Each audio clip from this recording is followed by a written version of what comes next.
Seja bem-vindo de volta ao Bull & Bear. Nuno, olhamos para o final de 2012. Vamos ter um ano que fecha com ganhos ainda, ou estas correções dos últimos tempos vão marcar aquilo que vai ser dezembro? Bem, sinceramente não sei. Vamos lá ver. Temos aqui dependentes de dois grandes eventos que são muito importantes e que vão determinar o comportamento dos mercados até ao final do ano. E dependendo daquilo que vai acontecer, assim os mercados reagirão. Até poderão eventualmente recuperar. Mas temos basicamente dois eventos, que é a Grécia, que eventualmente será resolvida nos próximos dias, e a libertação da próxima tranche para a Grécia, e, portanto, obviamente não se vai resolver o problema, como já foi aqui discutido, mas pelo menos vai-se tirar o problema outra vez para 2013 e, portanto, vai sair da agenda mais uma vez do curto prazo e do painel de bordo dos investidores. E temos o fiscal cliff nos Estados Unidos. Portanto, assumindo que estes dois problemas vão ser resolvidos, e existem, eu creio, boas indicações, ou pelo menos eu estou moderadamente otimista, que quer do lado da Grécia, a Europa, há de libertar o dinheiro que a Grécia precisa e há de querer encontrar uma situação relativamente acomodativa para que a Grécia se mantenha a médio e longo prazo na zona euro.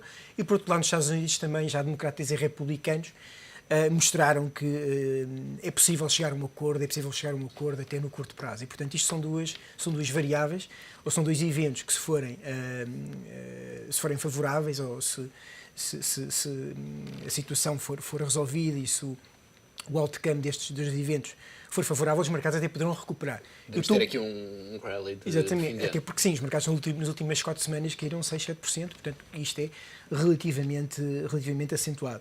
Eu estou moderadamente otimista para 2013, até porque eu creio que já se percebeu pelas palavras da Sra. Merkel que ela está muito condicionada pelas eleições, mas ela vai pagar o euro, ela vai pagar a continuidade do euro. E também, por outro lado, não vai querer ir para eleições com uma cruz em cima, como a senhora que destruiu o euro. Aliás, ela não vai querer passar essa imagem. Ela vai pagar vai pagar para que o euro continue. Simplesmente tem eleições, não é? Portanto, é uma política, e esta austeridade que está a ser passada para os países periféricos é o preço que temos a pagar para que ela possa ganhar as eleições na Alemanha. E aquilo que está a passar aqui, hoje em dia, entre Portugal, entre a Europa ou entre a Alemanha, se pessoalizarmos a Europa numa entidade que de facto é a mais forte, é a Sra. Merkel, e a negociação que existe com Portugal, com a Espanha, com a Itália e com a Grécia, são as negociações normais, se formos a ver, entre um credor e um devedor. Ou seja, o credor já sabe que vai perder algum dinheiro, mas quer assegurar-se que não vai perder muito mais no futuro.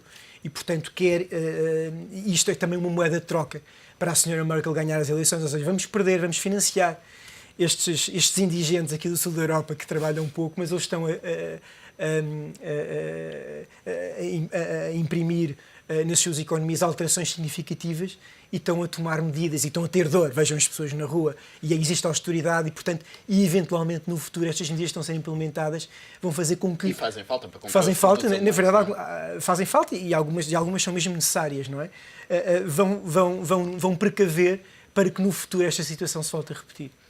Diogo, e quando olhamos para estas últimas semanas de 2012, como o Nuno dizia, vamos ter aqui dois eventos que podem trazer muita volatilidade, são eventos que estão rodeados de incerteza. Como é que mas estamos a falar de volatilidade, não estamos a falar de alterações estruturais, digamos, à situação dos mercados. Mas perante esse cenário de volatilidade, quem esteve no mercado durante todo este ano de 2012, como é que agora pode proteger os ganhos que eventualmente tenha? Já é um bocadinho tarde, provavelmente, para proteger, porque eu creio que o essencial do nervosismo já está nos preços e, portanto, a queda relativamente acentuada que sofreu o mercado americano, nomeadamente, já voltou a pôr o mercado americano numa posição de recuperação. Portanto, do meu ponto de vista, é relativamente perigoso estar hoje numa posição defensiva em relação, nomeadamente, aos Estados Unidos.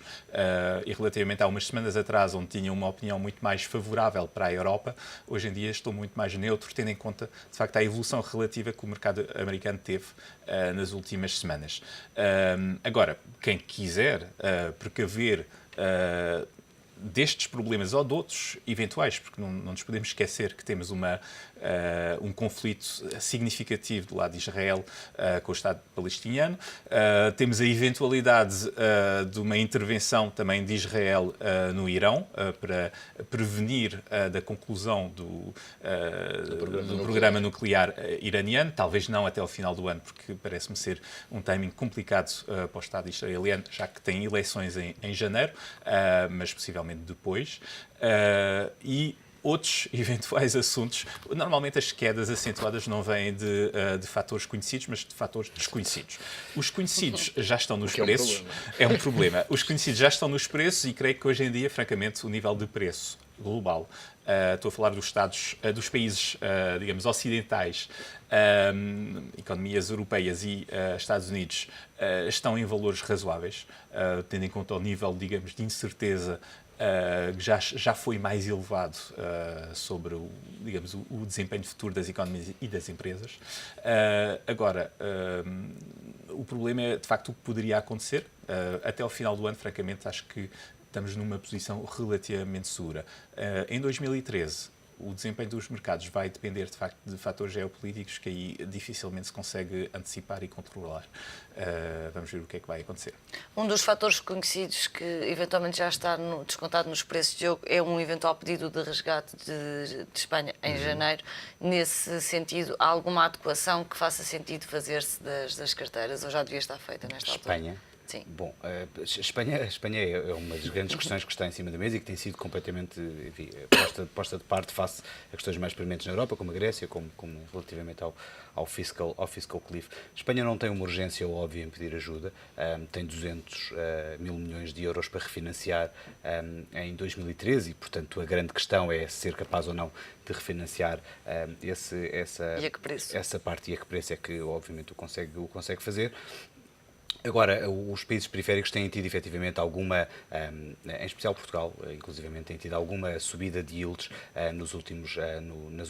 em particular nas últimas semanas, que refletem, enfim, a quadratura do círculo em que estamos a viver. Não é? Sabemos que o que temos atualmente não tem qualquer capacidade de ser sustentável e é preciso uma nova solução e essa nova solução vai sempre implicar, enfim, algum grau, ou um grau bastante grande de incerteza. O tema, acho eu, continua a ser Grécia e Espanha não me parece que venha a estar tão dentro do radar, pelo menos até ao final do ano, ou enfim, não sei se será verdade se não. Agora, o interessante aqui é que este ano foi muito um caso paradigmático do buy on the rumor, sell on the fact, não é? A partir do momento em que o BCE efetivamente entrou e estabilizou ou tirou de cima da mesa a questão do risco sistémico, então aí efetivamente os mercados acionistas acabaram por ter um comportamento mais negativo, obviamente também influenciados pela questão norte-americana e pelo desfecho do fiscal cliff. Agora, a boa notícia para os mercados, eventualmente, será o voltar dos gestores de ativos de uma forma global, e todos os inquéritos que têm saído nas últimas semanas dizem isso, o voltarem a uma posição claramente underweight em termos de ativos de risco, nomeadamente em termos de mercados acionistas. Se víssemos as posições em setembro, agosto, essas posições estavam enfim, já eram posições bastante mais significativas e houve efetivamente uma venda em termos de ativos de risco que obviamente provocou esta correção, mas que põe um travão técnico, digamos assim, à exceção de, obviamente, se acontecer algum evento... Se a situação piorar muito... Desconhecidos, não é? Que venha efetivamente a criar aqui um choque relevante. Em termos técnicos, em termos de alocação, que muitas vezes os flows são aquilo que é mais relevante para perceber onde é que o mercado acionista vai a curto ou a médio prazo, parece-me que até final do ano as posições já são bastante cautelosas e, portanto, também já não existirá aquele vendedor marginal que efetivamente coloca pressão em cima dos preços. Mas isso dá-nos então essa perspectiva de que para 2013 possa haver o regresso por esse apetite pelos ativos de risco, a não ser que é sempre melhor entrar num ano com a maioria dos investidores subalocados do que com a maioria dos investidores sobrealocados. Isso é relativamente claro. Acho que aí vai obviamente depender daquilo que são os vários eventos que acontecem, nomeadamente a questão do fiscal cliff vai ser uma questão até final do ano e princípio do próximo ano. Toda esta questão à volta da Europa também é algo que tem que ter, nem que seja mais um chute na lata, mas esse chute na lata tem que efetivamente acontecer, e depois toda a questão geopolítica, enfim, é bastante mais imprevisível, mas não vai, obviamente, deixar de ser relevante. Nuno, relativamente ao fiscal cliff, eu pedia-te uma resposta rápida. A semana que passou, viu-se que Barack Obama estava pouco disponível para dar um chute na lata, exatamente como está até agora, e quer mesmo ter impostos mais elevados sobre os mais ricos. Isto pode dificultar aqui um acordo com os republicanos? Sim, quer dizer, não é uma nota positiva, mas também, do outro lado, temos uma administração Obama e o Obama pessoalmente empenhado em resolver o problema o mais depressa possível, e as declarações dos porta-vozes, quer da parte republicana, quer da parte democrata, não nos podemos esquecer que existe aqui uma bicefalia entre Senado e Câmara dos Representantes liderada por democratas e o Senado por republicanos e Senado por democratas. E existe aqui, na semana passada, as declarações foram no sentido de que a situação estava a ir num bom sentido e que, portanto, deveriam chegar ao entendimento e que havia flexibilidade de ambas as partes para chegar ao entendimento. Portanto, isso é positivo, e o mercado já na sexta-feira refletiu de certa forma isso, com uma descida acentuada do VIX e com uma recuperação do mercado norte-americano, que não foi ainda refletida nos índices europeus, mas que hoje já assistimos. E certamente que este tema do Fiscal Cliff vai voltar a ser falado nas próximas edições do Bull and Bear. Esta hoje fica por aqui. Agradeço a vossa presença. Boa noite. Boa semana.